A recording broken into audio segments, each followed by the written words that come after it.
Verán, buenas noches con todos. Hoy 17 de julio continuamos con el tema de las placas tectónicas, las teorías y los tipos de placas que existen con sus fallas, ¿no? Fallas que están relacionadas a los movimientos. Entonces, yo encontré un par de archivos que si no alcanzo yo porque son demasiado grandes a subirlos, se los he de enviar a Ingrid y también a Nicolás para que me ayuden a distribuir a todas las personas. Que nadie diga que no tiene el material de estudio. Entonces, hay un foro que he dejado abierto, que es el caso de la dorsal de Reichianes. Y esa dorsal normalmente se caracteriza, o ese sitio se ha caracterizado, porque ahí se puede apreciar mejor la formación tipo dorsal, con sus riffs. ¿A qué le llaman el riff? El riff son unas pequeñas planicies terrestres que con el movimiento de las placas da lugar a la formación de nuevas expresiones geográficas, ¿no? Y llámese expresión geográfica, por ejemplo, una montaña, un borde del océano, o la misma cavidad. Inclusive hay un estudioso de lo que son las teorías de formación de placa tectónica, Wilson, si más no lo recuerdo. Entonces, él habla y va en su teoría detallando paso a paso, por ejemplo, que a partir de las dorsales, que son aquellas placas que ayudan a formar estos accidentes geográficos. Entonces, ahí empezamos desde inclusive la formación de un mar, ¿no? O de una cavidad de un mar.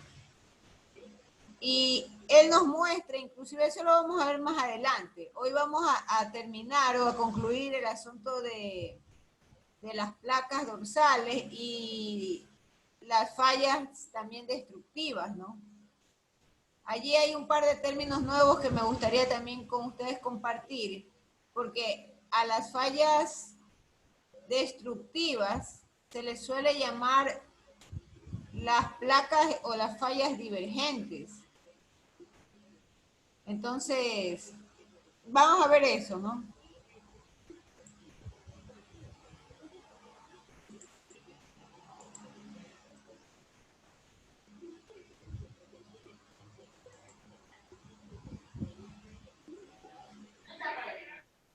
Bien, ahí deben de tener ya en sus pantallas, aunque...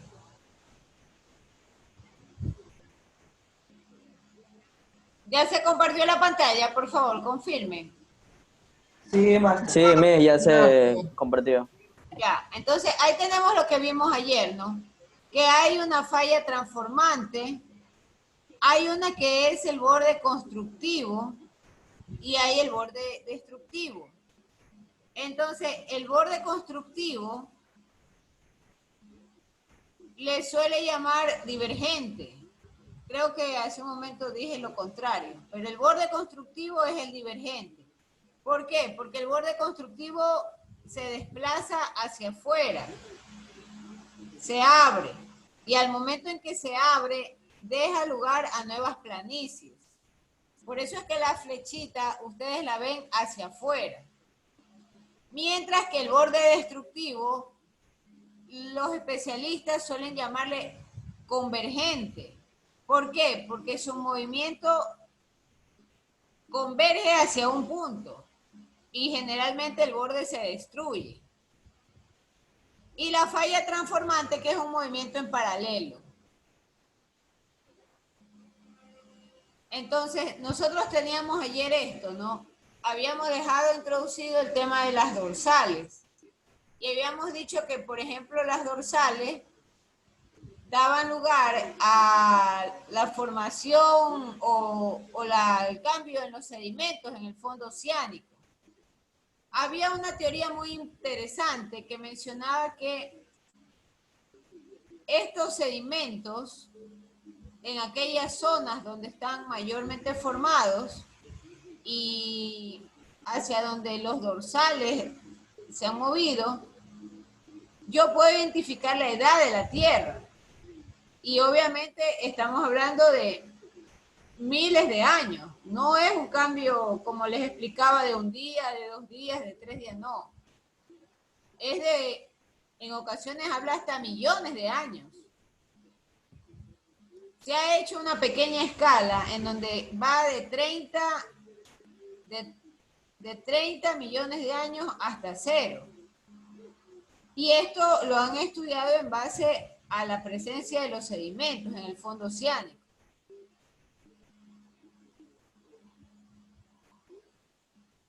Aquí habíamos visto el origen y cómo es el comportamiento de una placa dorsal. Entonces las dorsales que tienen su movimiento divergente se abren. Y esto que ustedes ven aquí, que es el segundo gráfico, es justamente una planicie o un cauce. Un cauce que ha dado lugar, por ejemplo, a un mar. Y ese mar, a su vez, ha dado pie o lugar, de acuerdo a la dorsal, ¿no? A la formación de la dorsal. La dorsal da inclusive lugar a la presencia de los fondos oceánicos, los fondos marinos. Y ahí nosotros podemos encontrar también el origen de los océanos. Ayer teníamos también en esta gráfica los bordes de... Oigan, ¿seguro que esto está compartiendo pantalla? Sí, sí se ve. Ah. Sí se está compartiendo, Miss. Sí se está compartiendo. Ya, listo. Entonces, los bordes normalmente constructivos se suelen separar y eso es lo que hemos estado hablando hasta el momento, ¿no? Antes de entrar al borde destructivo, que da lugar a las fosas oceánicas, a los movimientos orogénicos, al vulcanismo y a los movimientos sísmicos, yo quería enseñarles el nuevo documento.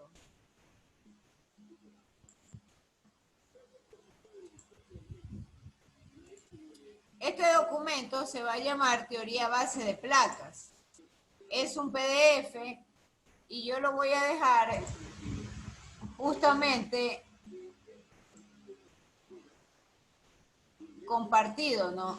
Ahí pueden ustedes en este documento que se llama Teoría de Bases Placas, está el caso del foro y hay unas cuantas direcciones en internet donde ustedes pueden investigar sobre la formación de la zona dorsal de este sitio ubicado en Islandia, ¿no? Entonces pueden consultar ahí, pero tampoco significa que ustedes tienen que ceñirse a esa investigación. Ustedes pueden consultar en otras fuentes. Ya, este documento, como le dije, que encontré, ¿no? Está bastante didáctico. Y bastante didáctico con respecto, de esto hemos el día de ayer hablado, el origen de las placas, el número de placas que existen en la Tierra. Por allí estuvimos un poco filosofando con respecto al Pangea, ¿no? En los orígenes de la Tierra y cómo se separó. Esto es lo que quería con ustedes compartir. Entonces noten que otros autores hablan de los límites divergentes o dorsales. Y otros autores hablan de límites convergentes o fosas. Entonces, ese del límite convergente es el de la falla destructiva. Y las fallas transformantes o límites de falla, que eso ya lo vieron que era en paralelo. Esa es otra manera de identificar el tipo de movimiento que hay entre las placas. Ya ahí tienen ustedes también un gráfico, ¿no? Un gráfico en donde, por ejemplo, le menciona, y aquí viene la diferencia de los RIF con respecto a las fallas. Entonces, hay una expresión que se denomina valle de RIF. Y este valle de RIF justamente se aplica a las dorsales. Pero, sin embargo, cuando usted tiene el movimiento dorsal, también usted puede tener transversalmente una falla transformante. Y en el momento en que esto ocurre o la falla transformante se mueve, ahí yo puedo tener la presencia de un terremoto. ¿Qué más sucede cuando hay un límite dorsal? No solo da lugar a la formación de estas cavidades que luego contienen agua, ¿no?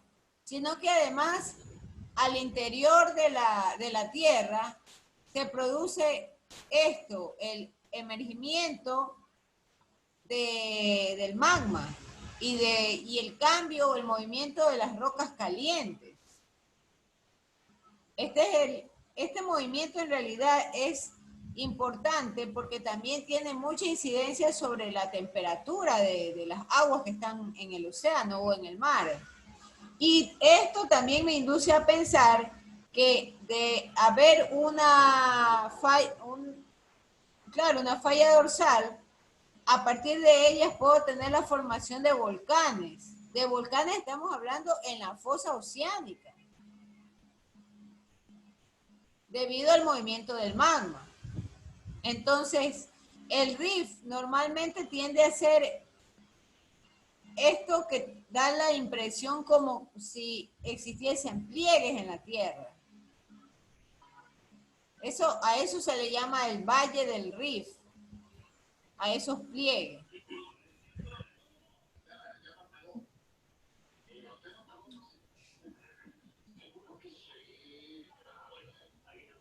Aquí tenemos algunas características también de los límites divergentes. Nuevamente, límites divergentes que son llamados dorsales. Entonces, estos límites divergentes, normalmente, como les mencioné, crean una especie de hueco o pequeñas planicies. Y en estos huecos no solamente puede aprovecharse la presencia del agua, sino que además el emergimiento de magma o de rocas magmáticas me van a ayudar a generar esta nueva corteza o esta nueva segmento oceánico, ¿no? Entonces, ¿qué ocurre o cuál es la característica de esto? Que el magma emerge y el magma luego debe solidificarse. Y por supuesto, hay unas nuevas estructuras que se van a formar y que a esto daría la impresión o daría el aspecto como especies de lavas tipo almohadilla. Además de eso, hay otro tema importante, la velocidad del movimiento. Entonces, hay velocidades rápidas y velocidades lentas. De manera que hay una clasificación ahí. Las velocidades rápidas del dorsal están justamente y son ubicadas en el Pacífico, mientras que las velocidades lentas del dorsal están en el Atlántico. Y por supuesto, el pliegue en el Pacífico está poco marcado, a diferencia del pliegue o el rift del Atlántico, que es muy pronunciado. Esa es otra característica. ¿Qué más puede suceder? Que existen dorsales también de expansión rápida. Y al momento en que esto sucede, también se puede presentar movimientos sísmicos. pero los movimientos sísmicos son menores. Son menores, pero se deben al movimiento dorsal de la capa tectónica divergente, pero de expansión rápida. Entonces, este material que yo les estoy mostrando, yo les sugiero que lo estudien en paralelo con las láminas y con el libro, porque es bastante específico y bastante didáctico.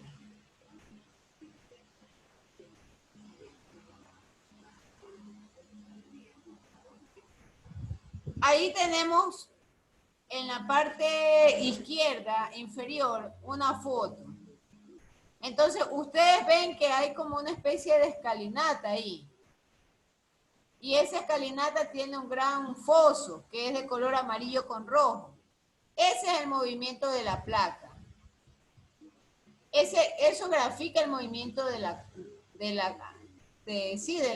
falla, de las capas, ¿no? Entonces, al momento en que se abren, dan lugar a estos nuevos pliegues, que son esas como manchitas que ven en la parte superior, a los nuevos pliegues. Y esos nuevos pliegues son los rift. Y esa cavidad, por ejemplo, me puede dar lugar a una nueva litósfera oceánica. Por favor, muy importante. Me olvidé, voy a dejar una tarea porque a mí me parece importante que ustedes identifiquen las zonas oceánicas. Solo ahí ustedes van en verdad a comprenderme esto de lo cual estamos hablando. Porque estas figuras muestran el fondo como tal, sin agua. Y las zonas oceánicas va definiendo desde el nivel de referencia del suelo, que es la litósfera, hasta las zonas hadales, que son las profundidades a los 6.000 kilómetros, 7.000. Otros hablan de 8.000 kilómetros. Entonces, ahí ustedes podrán tener una mejor idea y poder acoplar ciertos conceptos. Mire que yo estoy hablando de fosas oceánicas, pero me imagino que ustedes no han de tener idea o no han visto en realidad esta parte del océano, ¿no? Como tal. Voy a mostrarles, voy a hacer un pequeño dibujo con la pizarra para introducirlos a lo que es la tarea.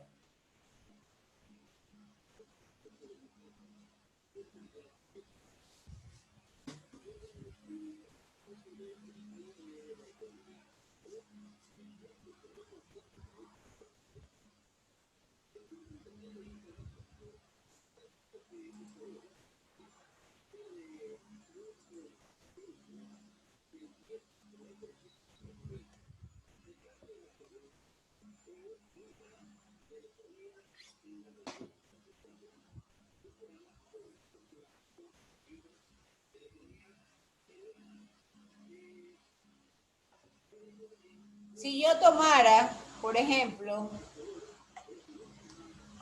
un cuchillo imaginario y lo paso justamente transversalmente en la tierra y en la playa, yo vería algo como esto.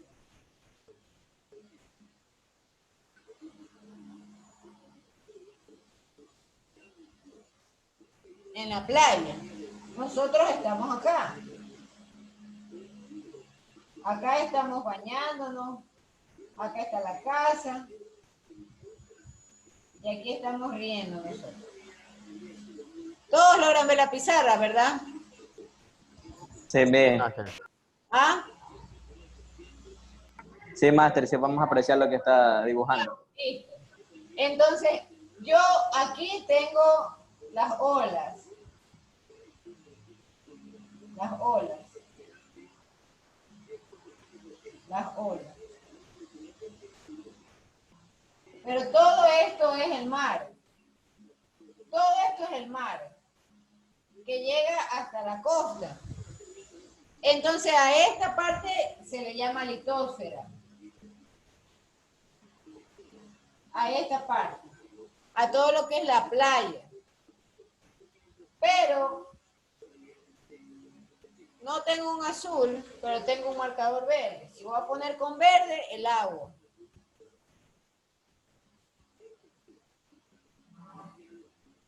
Entonces,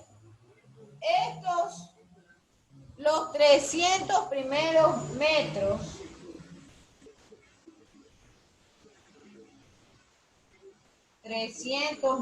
primero, es la litósfera.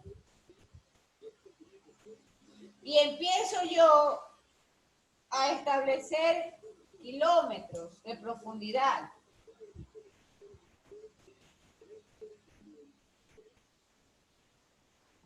Entonces tengo una zona fótica y tengo una zona afótica.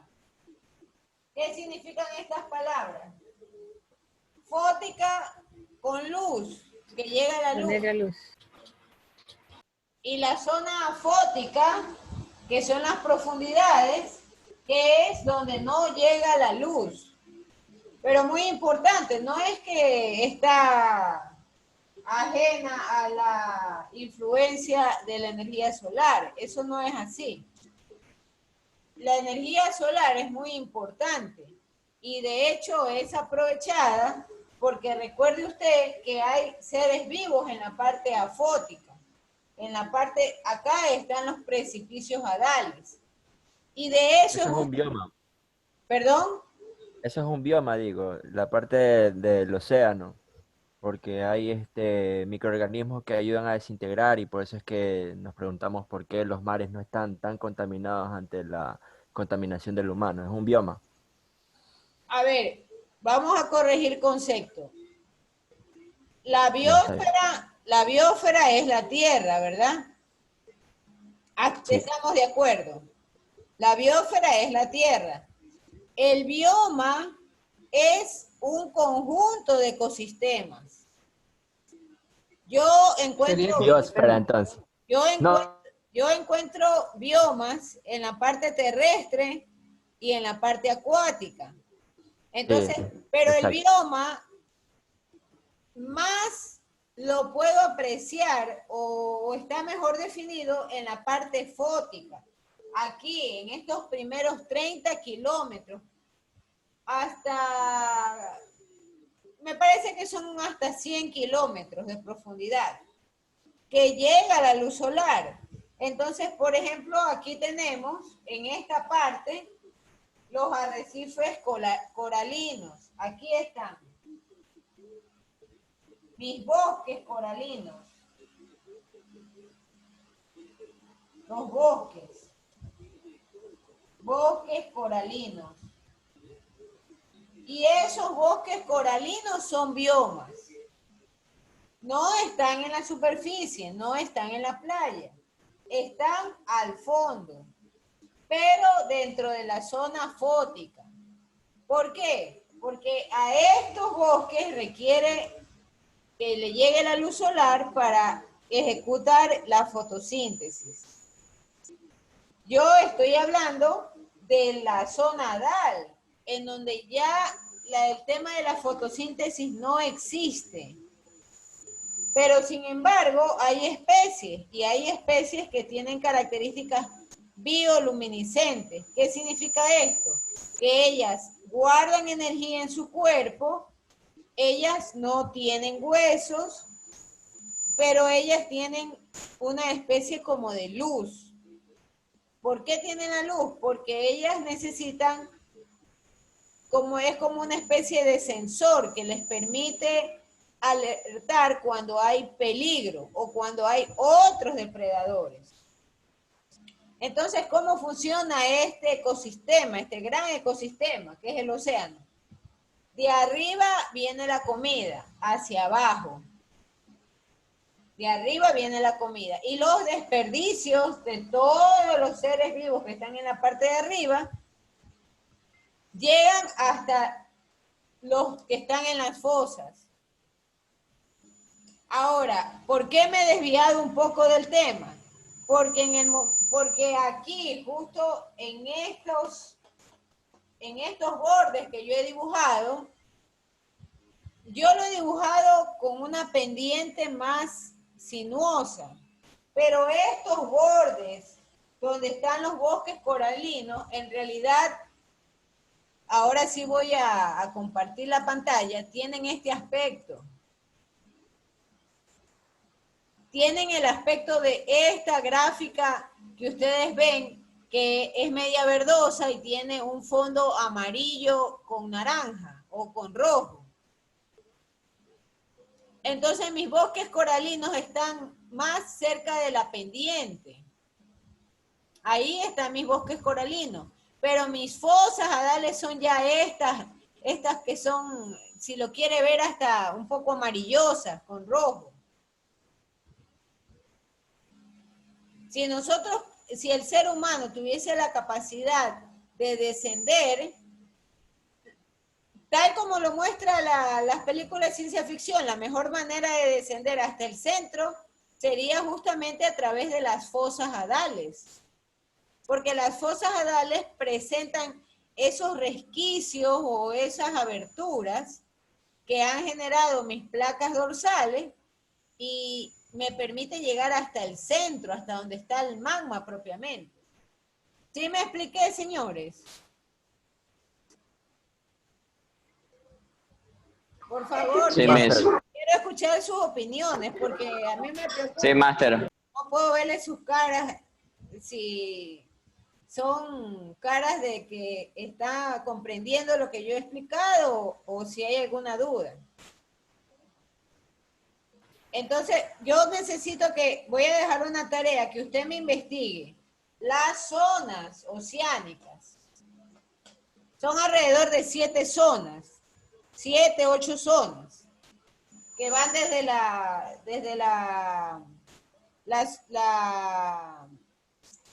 parte fótica, la fótica, está también la zona hadal. Entonces, necesito que investigue esas 7 zonas.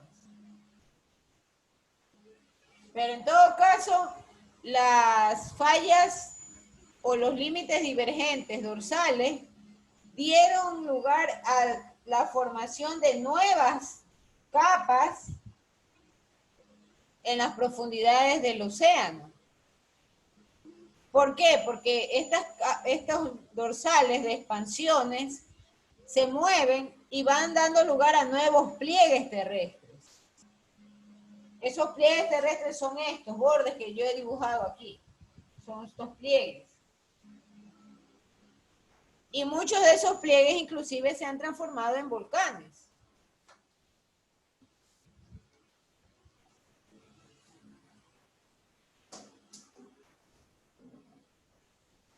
Tengo una curiosidad, ingeniera.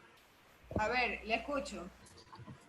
Con respecto a lo que usted estaba hablando ahorita, respecto a la zona afótica o la zona hadal. Si justamente se da por entre medio de los pliegues, o sea, justamente en los pliegues, pero en los pliegues veo un color amarillo rojizo que me da a entender de que por ahí tenemos magma, o sea, y hablamos que ahí estaría entonces una temperatura caliente. ¿Cómo puede haber vida en esta parte si es una temperatura muy caliente? Porque estamos hablando del magma, precisamente. Ya, acuérdese que estas son unas especies de ranuras que se forman en la zona hadal. Y esas ranuras permiten la liberación de gases que se forman por el movimiento del magma. Ahora, recuerda que mientras el magma viaja desde el centro de la Tierra hasta llegar a esas nuevas aberturas, va solidificándose. Por eso es que este autor le menciona aquí, voy a subirle un poco esto, y acá ustedes en la parte derecha superior mencionan que cuando hay dorsales de expansión rápida, yo puedo presenciar la solidificación del magma. Y esta solidificación va quedando como tipo piedra, tipo pliegues, otros pliegues adicionales. No se trata de que el magma sale abruptamente por la ranura, no. Van desprendiéndose piedras, gases, un poco esa es la explicación de las famosas aguas termales. Usted se ha escuchado, por ejemplo, el agua termal de Baños, el mismo De agua... San Vicente, sí. Correcto. Entonces es eso, es la presencia de esos gases calientes que van, que tienen influencia sobre el agua, ¿no? A ver, tenía yo dos personas que alzaron la mano. Creo que el uno es Elías y la otra es Ingrid. Le escucho a Elías, por favor. Mire, es que respondiendo a lo que preguntó la compañera Teresa, que ella estaba preguntando sobre las especies que viven en estos lugares calientes. Pues, Perdón, me desvié un poco. Ya, de eso ajá, tenemos las cianobacterias. Recuerden que la Tierra en su origen, ella fue creada con ambientes de temperaturas muy, muy altas. Y dentro de ese contexto habían bacterias. Yo no creo que con ustedes he tratado el tema, pero estas bacterias son las únicas capaces de generar fotosíntesis, sin perder la condición de ser bacterias, es decir, animales. Y ellas son las únicas que tienen la capacidad de asimilar, por ejemplo, el azufre, el hierro, ellas, este tipo de bacterias. Y se habla de que los estudiosos implican que a partir de las cianobacterias se origina la vida en la Tierra.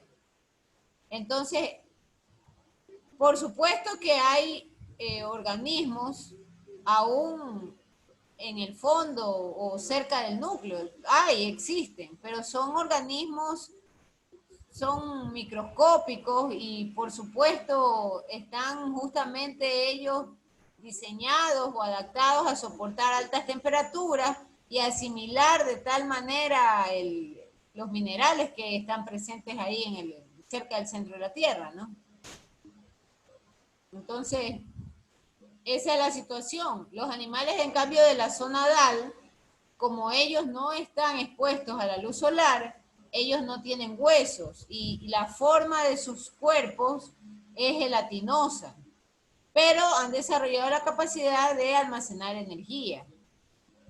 Y por eso viene el tema de la bioluminiscencia. Ellos generan con su energía que, por cierto, esos animales del fondo no ejecutan movimientos rápidos. Ellos no viajan a altas velocidades como un tiburón, como una ballena, no, ni como un pescado. Ellos ahorran al máximo su energía porque necesitan aprovecharla para la bioluminiscencia. Pero las cianobacterias están más hacia el fondo. Ellas no están, ellas fácilmente no las puede encontrar en la superficie terrestre. Pero siguen existiendo cianobacterias. Bien, no sé si Elías tenga algo más que aportar y de ahí escucharé a Ingrid. sí, es que en una ocasión investigué y hay algunas especies que, mejor dicho, ya se han adaptado a esta forma de vida y en ese lugar hostil, se puede decir hostil porque ni un ser humano o ni un animal puede resistir tanta temperatura como la que Correcto.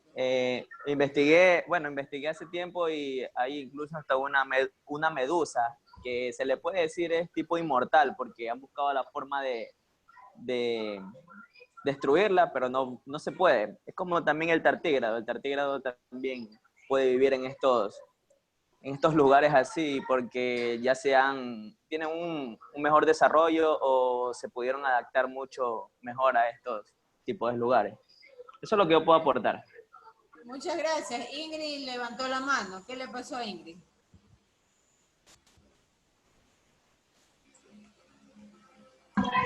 No, Miss, buenas noches. Disculpe, es que no podía conectarme bien y acabo de hacerlo.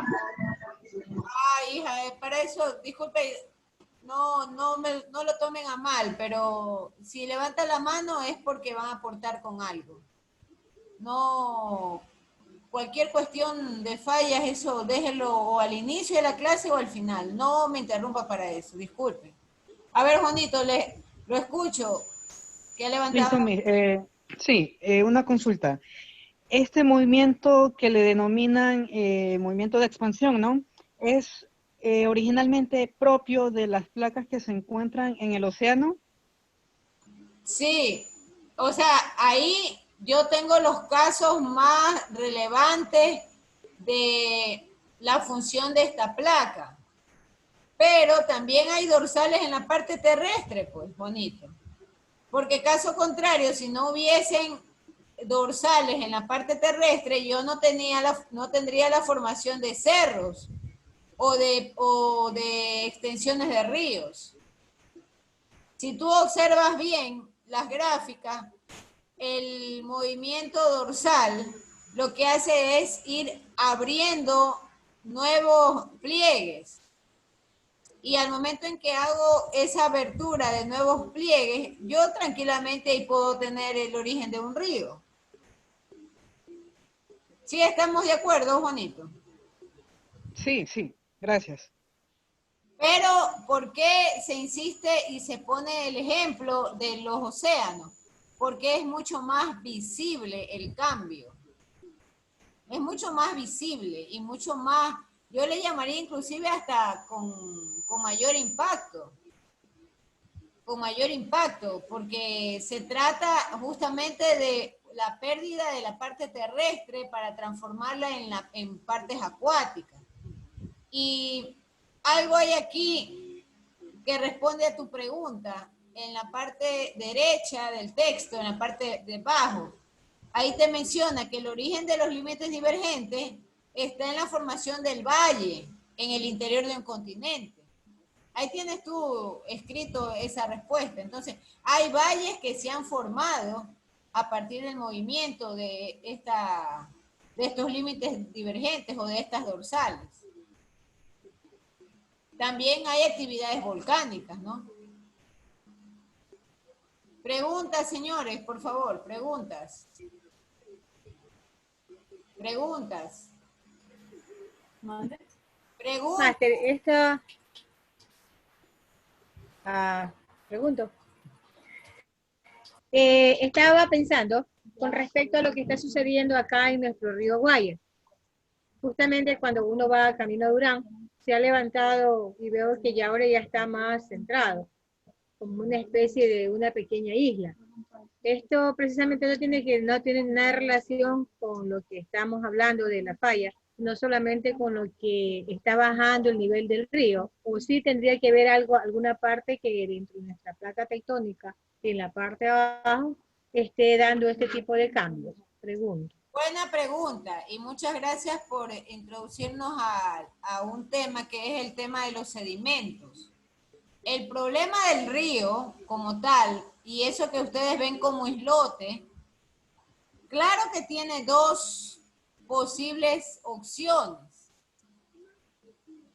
Yo puedo tener la formación de un islote a partir del movimiento de una falla divergente o de un límite divergente, es posible. Pero en el caso nuestro, no. ¿Por qué? Porque ya está demostrado con los estudios que le han hecho a la calidad del agua y a la calidad del sedimento, que ese sedimento que parece islote son los desechos. Está constituido por desechos que nosotros estamos generando justamente por las tuberías y las redes de alcantarillado, que están liberando todos los efluentes al río. Entonces, esa es una de las realidades o uno de los problemas ambientales que están enfrentando nuestros ríos.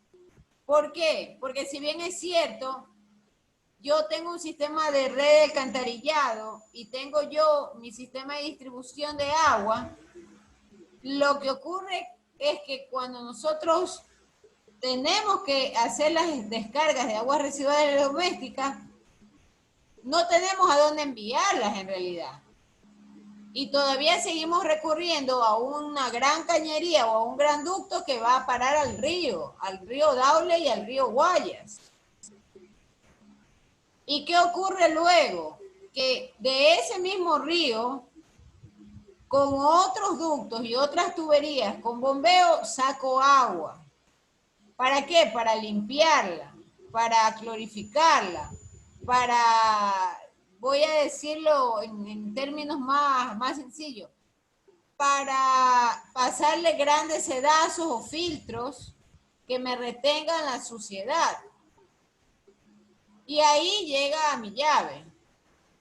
Y con eso nosotros nos bañamos, con eso cocinamos.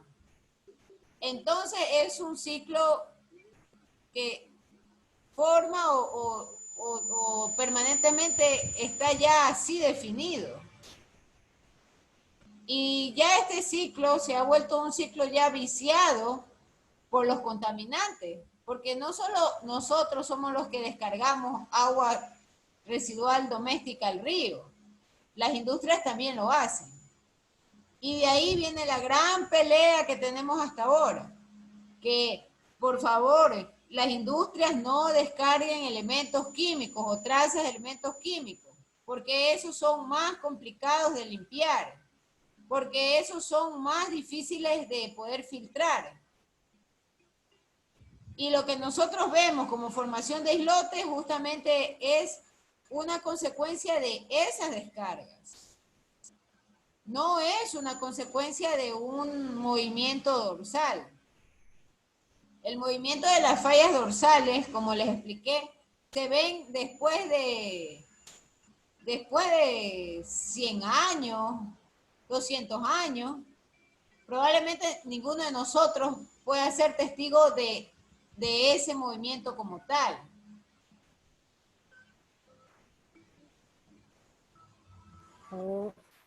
Entonces, ya, gracias, ingeniera. Esa es la situación.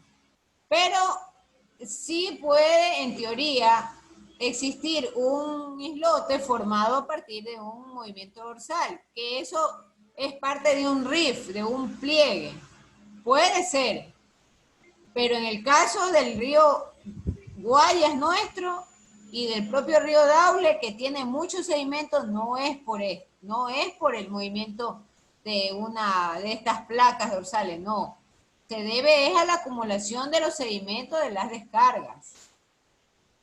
O sea, ya eso es parte de un efecto de contaminación. Y mire, rapidito se ha ido el tiempo, ya son las 9. Bien, quiero avanzar a los convergentes. Entonces, estos convergentes son los destructivos. Y estos convergentes forman algo que se le llama las zonas de subducción destructivas. Y ellos tienen como característica la intensidad sísmica y la actividad volcánica, el vulcanismo. Entonces, noten en este material un gráfico, el gráfico que está en su mano derecha. Ahí le muestra, por ejemplo, un movimiento convergente, que choca, por eso se le llama convergente, porque choca. Y al momento en que choca,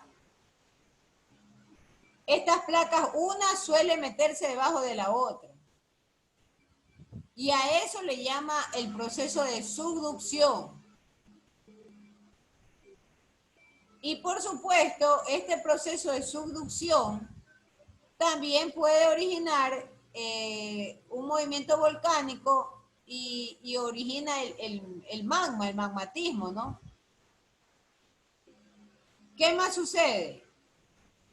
Que, por ejemplo, acá tenemos el caso de los terremotos. Entonces, los terremotos justamente son un efecto de estos movimientos convergentes.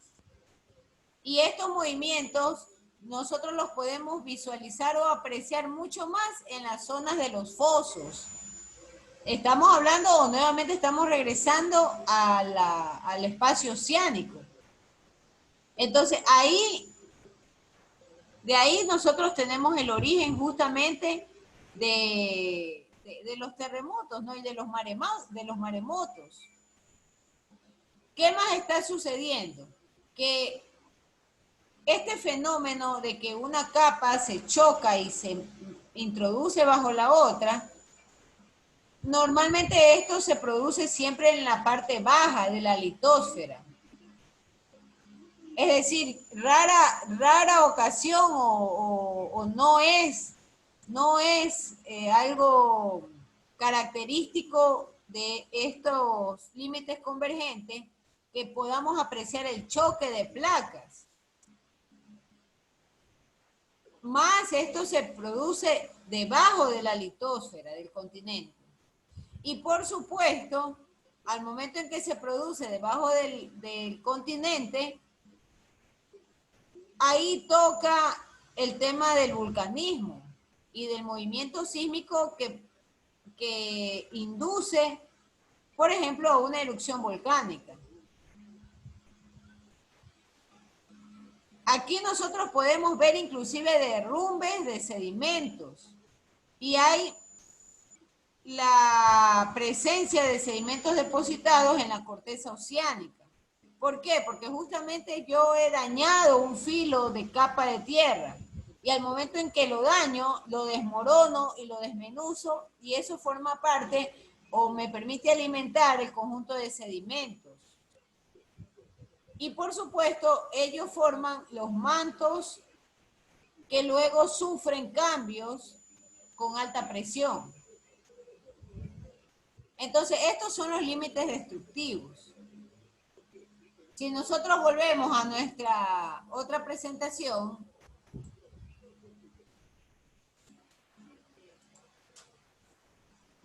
aquí nosotros tenemos identificado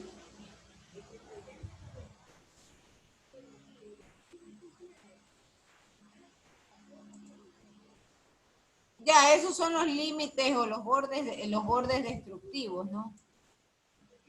Acá está mejor identificado.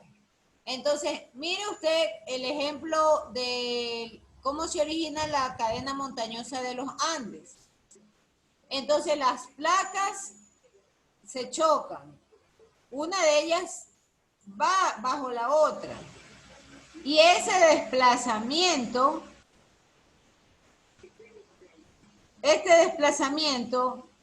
me genera la zona de subducción. Y esta zona de subducción, a su vez, me genera una intensa actividad volcánica y sísmica. En buena hora hemos tocado este ejemplo y ustedes se recordarán el movimiento último de la erupción del volcán, el Sangay, ¿no? Que nos generó problemas en estos días de la pandemia. Eso sí es respuesta de esto, de un movimiento, de una placa, y es un movimiento tipo destructivo, es una falla destructiva. Y lo que seguramente ha pasado es que una de las placas se dañó el filo y se inserta en la placa superior, de manera que desprenden sedimentos y estos sedimentos a su vez generan la erupción volcánica, porque movieron el magma. Mueven el magma, el que está en el interior. Entonces, esto no solo da lugar a nuevas cadenas montañosas, sino que además también da lugar a estos desastres naturales, que para nosotros se convierte esto en un desastre, pero para la naturaleza no, porque recuerde que la Tierra está en permanente movimiento. Ya hemos tenido la oportunidad de revisar estos conceptos y a partir de estos conceptos podemos entender que la Tierra es un sistema muy dinámico. Y gracias a este sistema dinámico se liberan gases, existe mejoramiento o aumento de sedimentos, tanto sedimentos terrestres como marinos, oceánicos, y a su vez permite la formación de nuevos pliegues o nuevas cordilleras. Hablamos tanto de la parte oceánica como de la parte terrestre. Entonces, esto es parte de un ciclo. Yo les he dejado a ustedes una tarea que investiguen el ciclo hidrogeológico. Este ciclo hidrogeológico tiene que ver también con el agua. Pero además requiero que ustedes no solamente me muestren el ciclo del agua como tal, quiero que ustedes investiguen o analicen los puntos de riesgo del ciclo, pero vinculado a la incidencia del movimiento de las placas tectónicas. ¿Cuál es la influencia? Y además, ¿cuál es la influencia también sobre las especies? Eso yo requiero que ustedes investiguen. O sea, ya no investigar el ciclo del agua, el clo hidrogeológico. Ay, es que aquí hay evaporación, por acá están las aguas subterráneas, por acá está... No lo enfoque ya de esa manera tan simple. Ya usted con esta teoría que está viendo y aprendiendo, está en capacidad de enlazar el concepto. Entonces, investigue cuál es la incidencia sobre el tema del movimiento de las placas y cuál es también su incidencia con respecto a las especies que habitan en estos ecosistemas. Porque finalmente hay especies existentes dentro de las zonas volcánicas.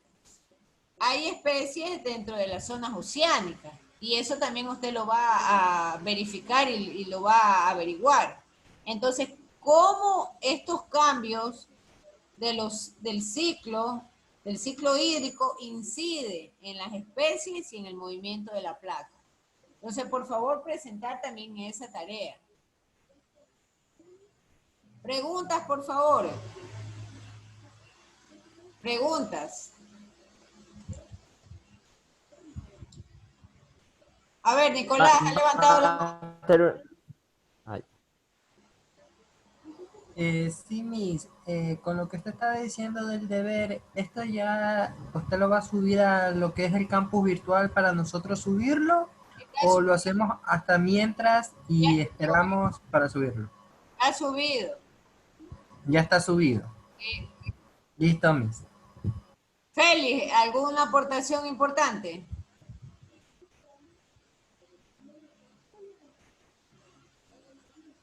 nada, no, Master. Disculpe. Ya, entonces, bueno, vamos a dejar hasta ahí. Lo está marcando 9 y 9. Vamos a dejar hasta ahí. Yo sí les voy a pedir, por favor, que ustedes avancen con esta cuestión de terminen, van a tener que leer el tema de las placas destructivas, porque yo quiero pasar ya finalmente a las placas que se mueven en paralelo. Ya nos estamos acercando al examen y yo requiero por lo menos llegar hasta la unidad 2. Pero el sistema en realidad no me permite avanzar mucho porque tenemos un tema, otro tema y la conexión es limitada, pues, o sea, solamente nos permiten 40 minutos. Entonces, por favor, termine de leer lo de las placas divergentes y convergentes. La siguiente clase yo voy a pasar a las placas de movimiento paralelo. Si no hay alguna otra pregunta, me gustaría que, por ejemplo, la siguiente clase podemos discutir alguna incógnita, ¿no? Que tengan luego de la lectura de estos materiales. Nicolás alza otra vez la mano. Y Valeria. A ver, escucharé primero a las damas. Valeria. Buenas noches, máster. Yo estaba realizando el cuestionario que usted puso acerca de ciertas preguntas de termodinámica que usted había puesto ahí. Y ahí decía que cuáles son las variables termodinámicas de los gases. Y en el libro que usted nos puso, decía, es que no sé cuál de los dos son. Uno decía que era presión, volumen, temperatura y masa, y el otro no sé si se refiere a las leyes de los gases. No. O sea, ¿de cuál de los dos le hablo? Presión, no sabría qué responder. Es la presión, las leyes de la termodinámica, eso es, o sea, eso es una teoría general, pero cuando hablamos de variables son presión y temperatura.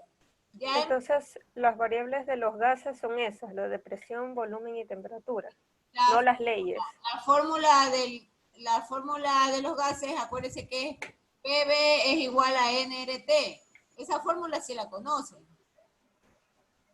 Yo casi de termodinámica no vi mucho cuando estaba en el colegio. Vea, esa pregunta hay que agradecerle a Valeria. Nuevamente voy a sacar mi pizarra, porque ese tipo de observaciones enriquecen la clase. Entonces, hay una fórmula que define, que es una ecuación de la ley de los gases. Entonces, PV es igual a nRT. Entonces, P de presión, esta B que tiene una rayita es el volumen del gas. La R es una constante que es 0,082 y la T de temperatura. Y la N tiene que ver con el número de moles.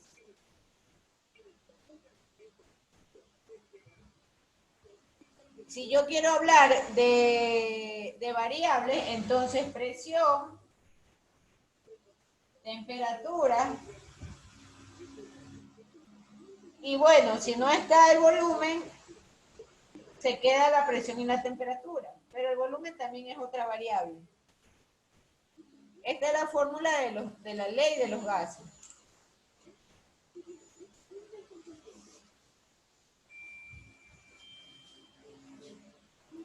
Entonces esas serían las variables. Variables, sí.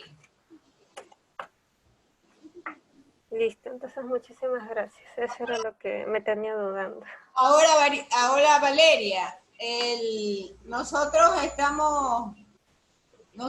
hemos estado hablando todo este tiempo del movimiento del magma, ¿verdad?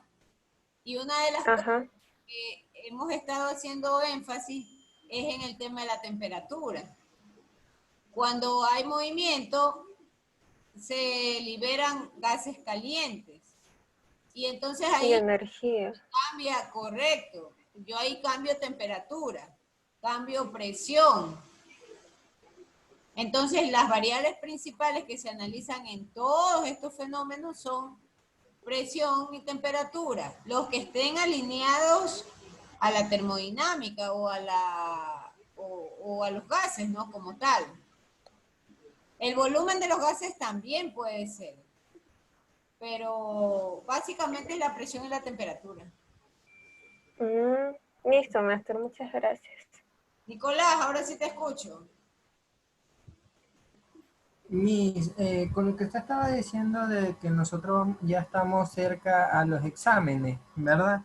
Usted nos puede estar ayudando una semana antes en cómo va a ser, en qué aplicación o en qué link para nosotros saber y cuánto tiempo va a demorar cada pregunta. Su uso, verán señores, ese es un tema bien delicado. ¿Qué les puedo adelantar? Yo digo que estoy cerca porque según el calendario nuestro, ya estamos en la tercera semana de julio. Entonces, apuradamente tenemos 3 semanas. La semana del 20 al 24, del 27 al 31, del 3 al 7, y creo que la semana de exámenes es del 10 al 14 de agosto. Por eso yo digo que estamos cerca de los exámenes. Y 3 semanas para avanzar toda la unidad 2 se me hace bastante estrecho el tiempo. Por eso digo que estamos cerca. En cuanto al sistema de evaluación, yo entiendo que va a ser a través de la misma plataforma. Entonces, ¿qué es lo que hemos ideado? Digo hemos ideado porque ustedes conocen que yo tengo un equipo que me colabora. Que salga el examen de las preguntas del banco del académico. De ahí que el sistema saque o tome preguntas aleatoriamente y en base a eso se evalúe. Y obviamente se le va a dar un tiempo de no más allá de 1 hora. Pero para eso ustedes tienen que previamente, para mí los exámenes a libro abierto son los más complicados. ¿Por qué digo más complicados? Porque usted tiene que tener todo su material a la mano. Ahí no estará alguien que le supervise y le diga, a ver, niña Valeria, quédese 1000 horas llenando la hoja para que conteste la pregunta y Valeria mira y dice, espérese un ratito. No es así. En el sistema usted tiene la pregunta, tiene las alternativas y tiene que responder. Pasa a la siguiente pregunta. 3 alternativas, 2 alternativas, responde. Pasa a la siguiente pregunta. Y para eso dispone exactamente de 1 hora. Entonces ustedes tienen que tener bien claro su material. ¿Dónde está cada cosa, cada información? Subrayadora en el examen, ustedes sepan qué buscar, dónde buscar y rápido responder. Porque terminada la hora el sistema se cierra. Y yo ahí no voy a poder extenderlo por cuanto la reglamentación dice que el examen dura 1 hora, ¿no? No sé si con eso te he respondido, Nicolás, la inquietud. Sí, me respondió, pero me dio otra inquietud. Si nosotros lo hacemos por el campus virtual, como lo estaba usted diciendo, usted sabe que los primeros días y a la primera semana se caía. Si nosotros hacemos el examen, ¿usted cree que nosotros podamos terminar en 1 hora sin que se nos caiga o nos bote la página o algo parecido? Ay, hijo, a mí esas cosas, yo lo único que termino diciéndote es que tú ingreses como puedas y que respondas rápido. De mi parte, ya ustedes han trabajado conmigo muchos años y tampoco es mi intención ponerlos en un paredón para que terminen todos muertos. Hablo académicamente, ¿no? Entonces, ya los bancos de preguntas están ahí. El material de estudio está subido en la plataforma. Ustedes pueden descargarlo. De ahí salen las preguntas del material de estudio. De todo su material de estudio. Y eso, ¿no? Miss, disculpe, ¿qué podemos hacer cuando los ciertos docentes no suben ni un solo material de estudio y tienen abandonada esa página? A ver, no te escuché bien, Valeria. ¿Qué podemos nosotros hacer si cierto docente no sube nada de información a la plataforma del Moodle y está abandonada y no ha publicado nada? Bueno, yo ahí les sugiero que la presionen. Presionen desde ya. Y entonces, por supuesto, pues tienen que presionarle y decirle, vea, profesor, necesitamos los archivos, ¿de dónde va a salir el examen? Tienen que de esa manera presionar al profesor, pues. Es que a veces no están como de buen genio y a veces hasta me da cosa preguntarles. Siento como que si los estoy asediando, no sé, me van a responder mal, qué sé yo. No, disculpen. A mí, por ejemplo, me causa a mí me da mucho, ¿cómo explicarle? Me da mucha angustia porque se quedan callados. Y yo no sé si es que sigo hablando yo como loco y nadie me presta atención, o no sé si sencillamente nadie está entendiendo nada. Ustedes tienen que hablar, por eso yo les insisto, tienen que hablar, tienen que preguntar. Yo sí le digo claramente, por ejemplo, a Elías Ostaiza, bueno, a la señora Teresa siempre creo que le estoy dando bonos cada que yo doy clase, pero por ejemplo a Elías Ostaiza yo le voy a asignar bonos. A Félix yo le voy a asignar bonos. ¿Por qué? Porque están participando, están diciendo, dando comentarios. Pero el resto no se sabe. Yo no sé si han dejado tirado el sistema y simplemente se han ido a otro lado. No lo sé. Entonces, ustedes tienen que interactuar con el profesor. Si no hay material en la plataforma, pues insista, moleste, diga, por favor, profesor, déjenos material, no vemos material en la plataforma, pero que sientan la presión de ustedes, pues.